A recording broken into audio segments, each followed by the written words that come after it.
I was considered bad luck because my mother had died giving birth to me. And in China, there is a superstition called ke, and the baby who was supposed to have killed her mother, so to speak, is considered very bad luck. And on top of that, I was a girl, and I was the youngest of 5 stepchildren.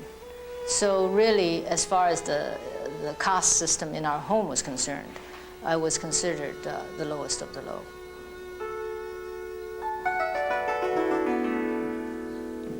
When her mother died, Adeline Yen Mah's father, a wealthy industrialist, remarried.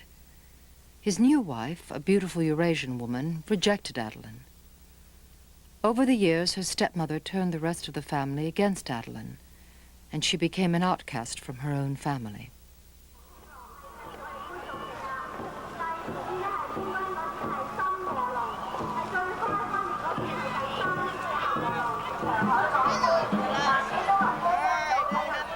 I was only in China for the first 10 years of my life, and then in Hong Kong for a few more.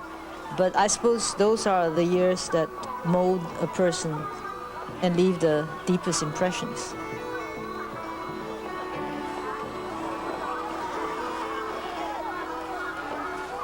Adeline Yen Mah left Hong Kong when she was 14. She completed her studies in London and the United States, going on to become a successful doctor. Despite the family's rejection, she never gave up hope that one day she would be accepted.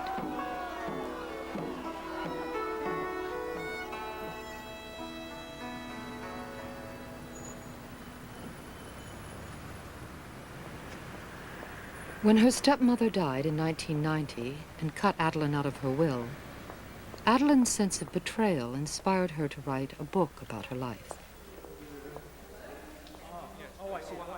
The publication of Falling Leaves in 1997 led to widespread media interest.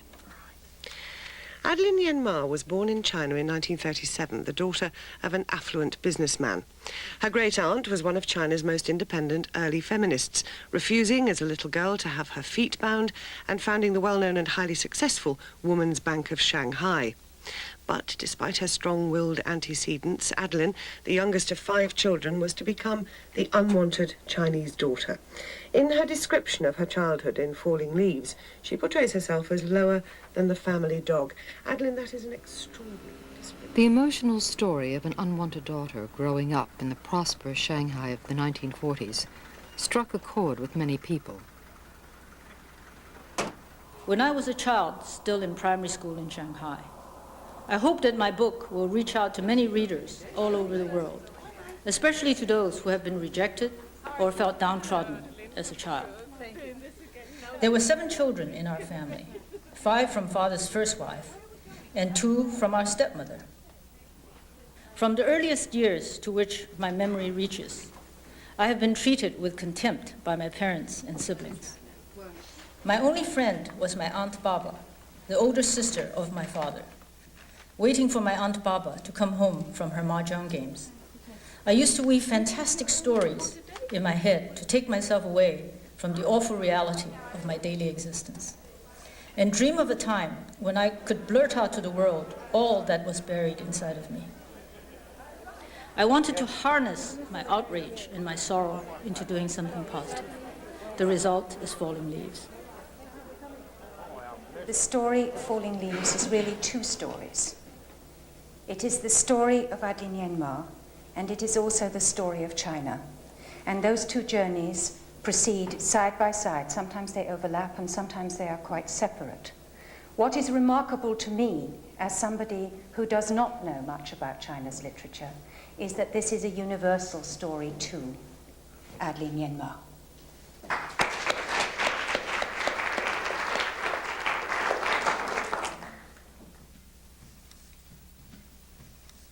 Thank you.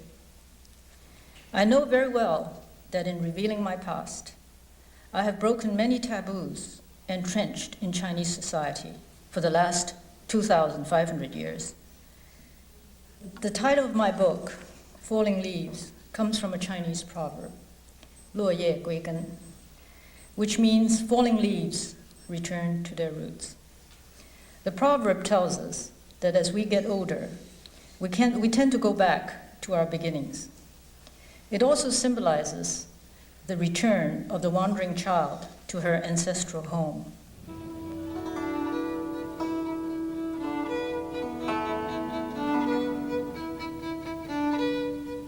In 1964, Adeline decided to escape her roots and to start a new life in the United States. She finally settled in California and specialized in anesthesia. I left Hong Kong when I was 14 years old, and I went to school in England. Then I practiced for a year in Hong Kong, where I encountered tremendous discrimination because I was not a graduate of Hong Kong University. I was a graduate of the University of London. And I was considered very much an outsider and resented. And when I came to California, even though there was some discrimination, compared to Hong Kong, it was much less. And I was actually encountered less prejudice here than anywhere else in the world, actually. I was very happy here on the whole. I started working at this hospital as soon as I finished my residency in 1968. I was asked to do a locum here. I didn't realize it at that time. I thought I would only be here for a month, but it turned out that I was here for 20 years. Adeline's practice was very successful, and she became chief of anesthesia.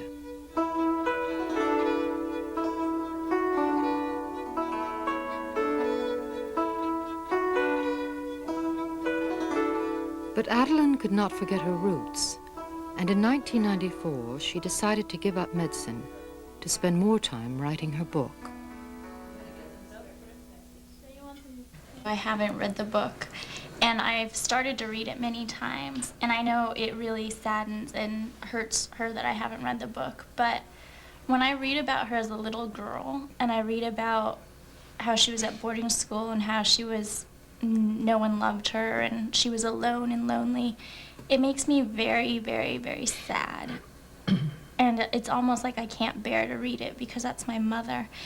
And it's hard for me to disassociate the woman who's my mother, who's a very strong, independent person, from the portrait of the little girl who's very hurt and alone.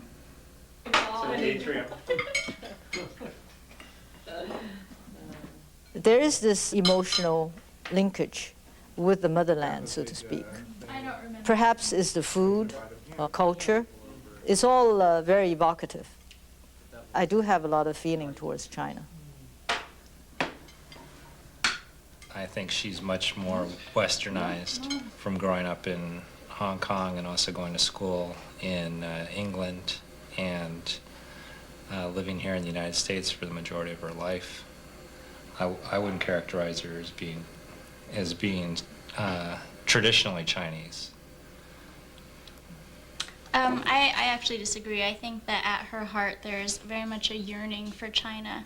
And I know she says when she goes away and she eats a lot of foreign foods, she always wants to come home and have rice. Is always a phrase we've heard. And I think at her core there's a very, very much a yearning for China. She thinks of that as her home, her heartland.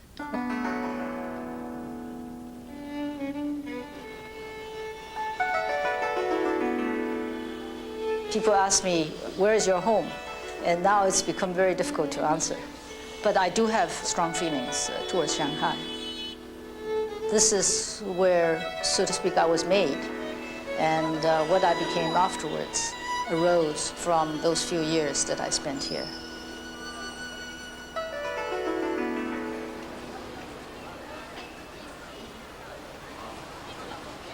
In the evenings, this street was extremely lively.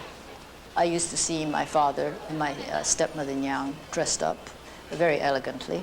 My father in his tuxedo, and my stepmother always in Western ball gowns and with diamonds flashing on her ears, at her throat, and on her fingers. The Peace Hotel in the 40s used to be known as the Cathay Hotel, and it was the in spot, so to speak. I think no coward stayed there in the 30s. And it was the place to stay at for foreigners coming into Shanghai. And they also had a very famous jazz band, which used to play in the bar.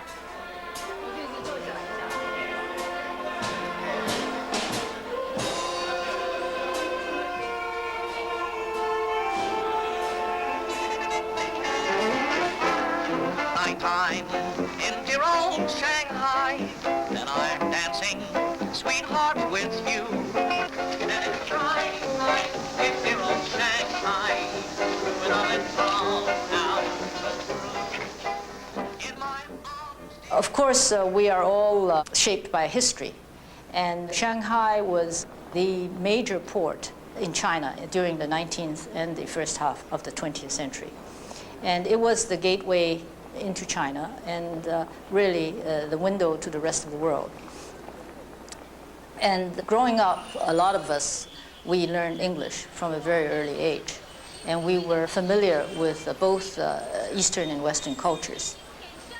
And I think this was a great advantage as we grew up because we live in both worlds.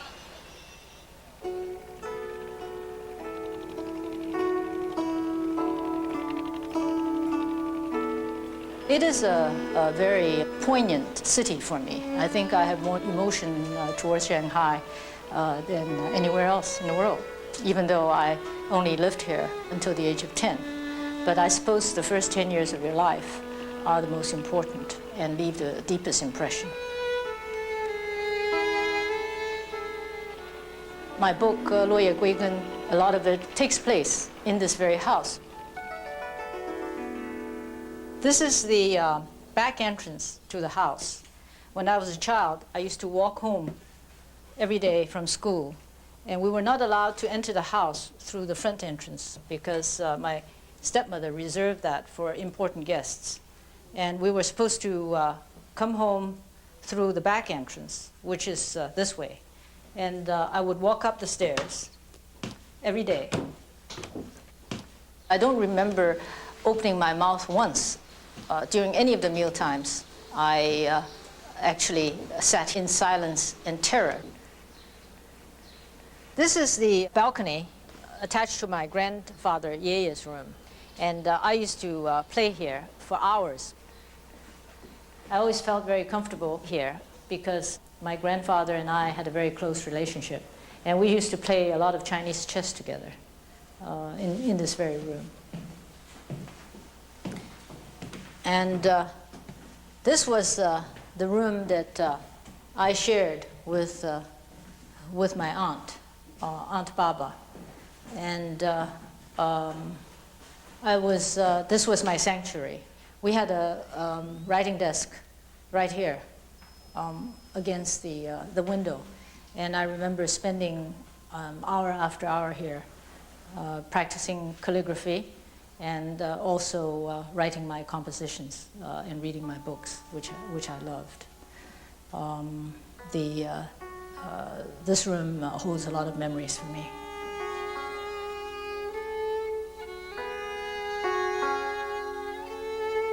I was the lowest of the low, and they had a dog called Jackie who used to roam in the garden. And Jackie would be very well fed and very well loved because my father and Franklin would throw Jackie's scraps from the table.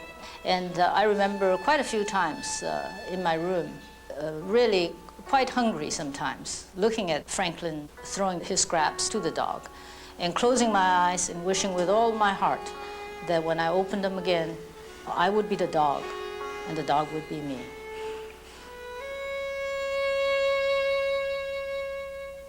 It's been the tradition in China to look up to the males and look down on the females.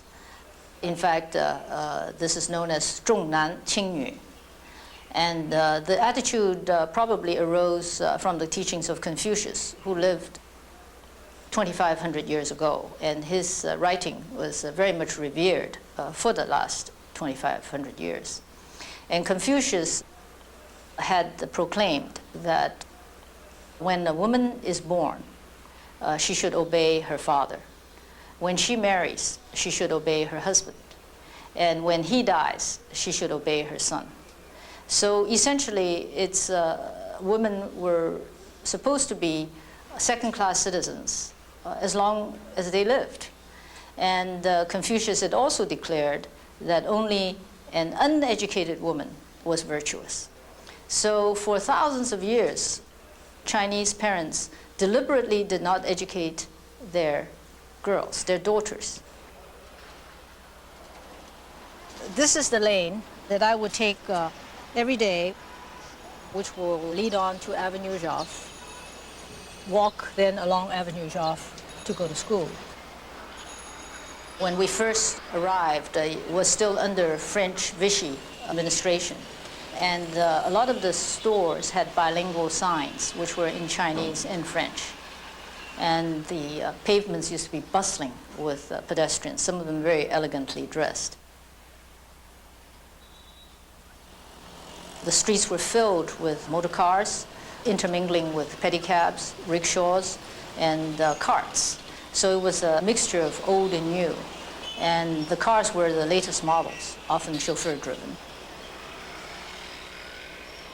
The trams ran from door to door between our house and the school. The first stop would be the garden.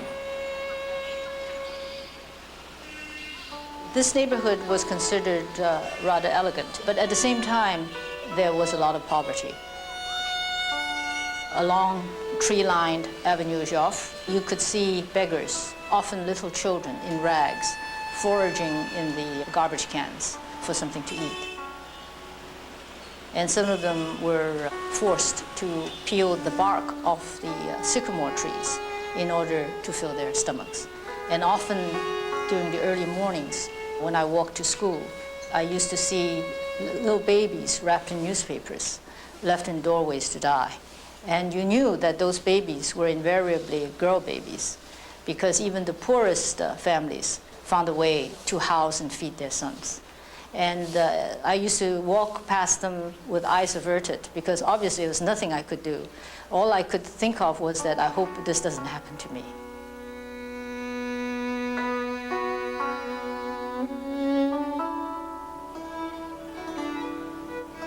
In 1949, after the communists took over Shanghai, Adeline's family moved to Hong Kong.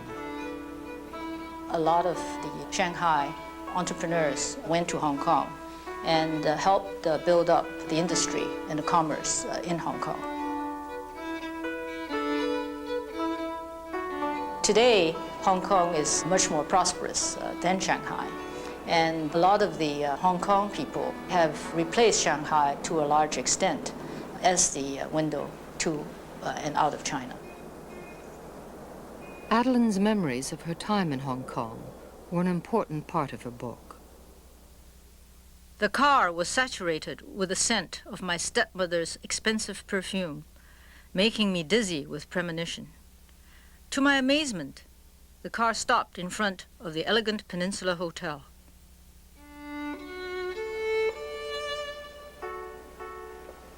Inside, the cool, high-ceilinged lobby restaurant, elegantly decorated with potted palms, whirring overhead fans, and rattan furniture. I sat gingerly in a large bamboo chair. A chamber orchestra struck up the Blue Danube Waltz. A wave of nausea seized me.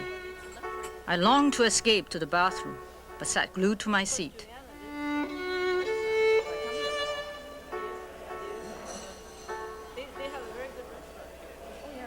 For 50 years, Adeline had been unable to tell her friends about her life. Writing the book helped Adeline to confront her past. But Adeline, thank you. I mean, I think we were fairly close friends when we were in London. Yes. We didn't know that there was so much turmoil going underneath. Why did it take you so long before you opened up and talk about it? I mean, if you talked about it earlier, it probably wouldn't be so painful. That's very true. I've asked that question myself. And in a way, even now, when I talk about it, I'm still, you can hear, I'm still affected. Emotionally affected.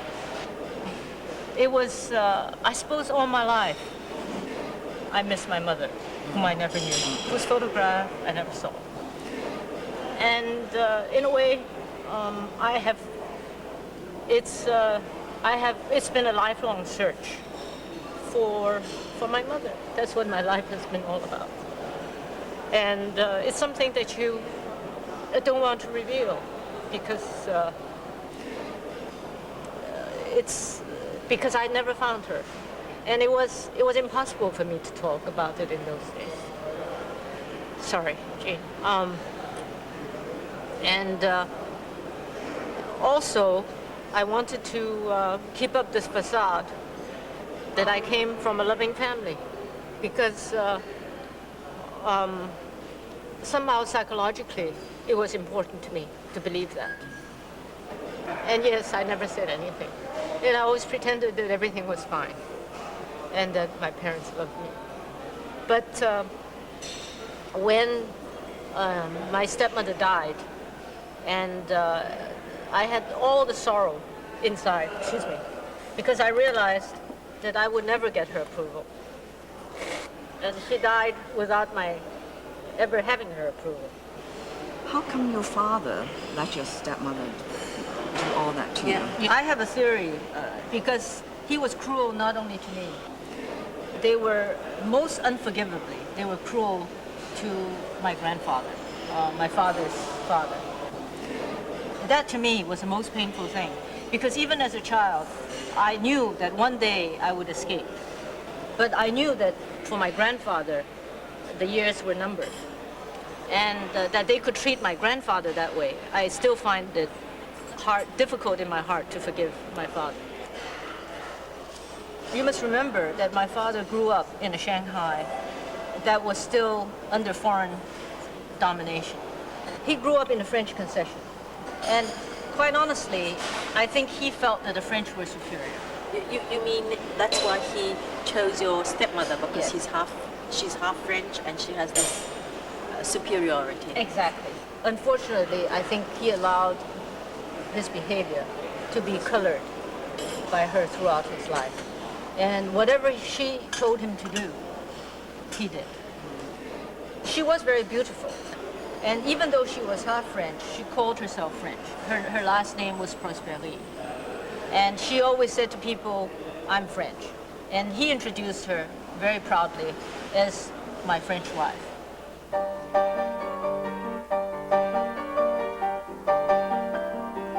When I was a little girl, I wanted ballet lessons, but nobody ever gave them to me because my stepmother told me that they could not afford it. The form of ballet is really a mixture of Eastern and Western cultures. And in a way, my book, Falling Leaves, is a clash of Eastern and Western cultures within my family. Because my stepmother, whom we called her Nyang, was actually just like you. She was half French and half Chinese. Her father was French and her mother was Chinese. And she was also trilingual. She could speak perfect French and perfect English and perfect Chinese.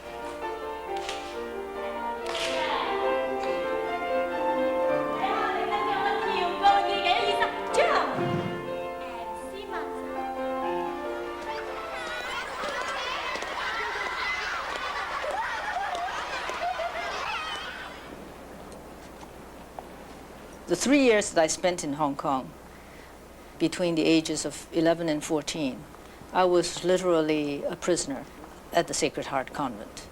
And I did not have my aunt with me. And there was literally nobody to turn to. And I never confided in any of my friends. In fact, they had no idea of my unhappy home life.